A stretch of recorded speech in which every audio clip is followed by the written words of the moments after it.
উখড়ায় তৃণমূলের সভায় সিপিএমের ভাঙন, 200 কর্মীর যোগদান। রানীগঞ্জে বাড়ছে রাজনৈতিক উত্তাপ।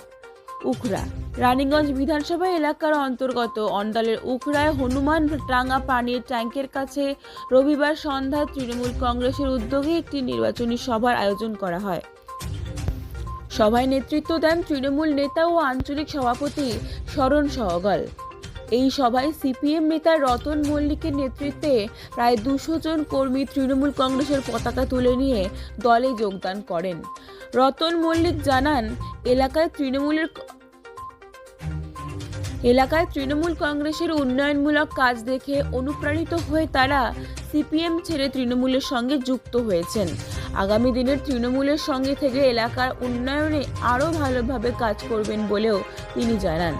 অন্যদিকে রানীগঞ্জ বিধানসভা এলাকার তৃণমূল প্রার্থী কালু বরণ মণ্ডল বলেন, মুখ্যমন্ত্রী মমতা বন্দ্যোপাধ্যায়ের নেতৃত্বে রাজ্যে যে উন্নয়ন হয়েছে তার ফলেই সাধারণ মানুষ নানা সুবিধা পেয়েছেন। তাই আসন্ন বিধানসভা নির্বাচনে তৃণমূল কংগ্রেস বিপুল ভোটে জয়লাভ করবে বলে তিনি আশাবাদী। এই সভায় উপস্থিত ছিলেন তৃণমূল নেতা রাজু মুখার্জি, কৃষ্ণ ব্যানার্জি, কঞ্চন মিত্র, কৌশিক মণ্ডল, শশী চৌবে, দয়াময় সিংহ, বাপি মুখার্জি, রুম্পা চৌধুরী, শ্রমিক মজুমদার সহ অন্যান্য নেতৃত্ববৃন্দরা। তৃণমূলে কতজন যোগদান করেছে? 200 লোক, 200 মানুষ ছেড়ে টিএমসি যুবতী মহিলা সব মিলে। দাদা, আজকে হনুমানডাঙ্গা এই জলের ট্যাঙ্কির সামনে আজকে সিপিএম ছেড়ে তৃণমূলে যোগ দিলেন, তা নিয়ে কী বলবেন? ওনারা দীর্ঘদিন যাবৎ সিপিএম করেছেন, আর দেখছেন মমতা ব্যানার্জি আমাদের মুখ্যমন্ত্রী, তার উন্নয়নটা প্রত্যেক পরিবারকে যেভাবে মুখ্যমন্ত্রী মমতা ব্যানার্জি সাহায্য করছেন, তাছাড়া আর বিকল্প নেই। এখন বিজেপি নামক দলটা পশ্চিমবঙ্গের মানুষকে, গরিব মানুষকে মানে একদম নিঃস্ব করে দিয়েছে। আজকে দিদি না থাকলে অনেক পরিবার না খেয়ে মারা যাবে।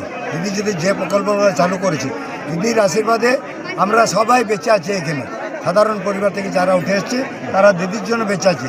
আগামী দিনে দিদি বললেন যে আমি অলরেডি 1 কোটি 20 লাখের মতো বাড়ি করে দিয়েছি এবং আগামী দিনে সবারই পাকা বাড়ির অঙ্গীকার করছি। এইটা কোনো নেতা করে না। দিদি দেখুন লক্ষ্মীর ভাণ্ডার 500 থেকে স্টার্ট করেছিল, আজকে 1500, SC STর জন্য 1700 টাকা করেছে। আজকে যুবসাথী যুবকদের জন্য 21 থেকে 40 50 টাকা প্রত্যেক মাসে দিবে। মানে বছরে হচ্ছে 18,000, 5 বছর হচ্ছে 90,000। একটা ছেলে কোথাও যদি বাইরে চাকরির ক্ষেত্রে ইন্টারভিউ দিতে যায়, এই টাকাটা ওদের বহুত কাজে লাগবে, কিন্তু নামবে, ওরা ডাউন হবে। এই বলে সকলকে ধন্যবাদ, অভিনন্দন। আমাদের এই দাদার নেতৃত্বে 200 মানুষ এইখানে আজকে জয়েন করিলেন সিপিএম থেকে টিএমসিতে।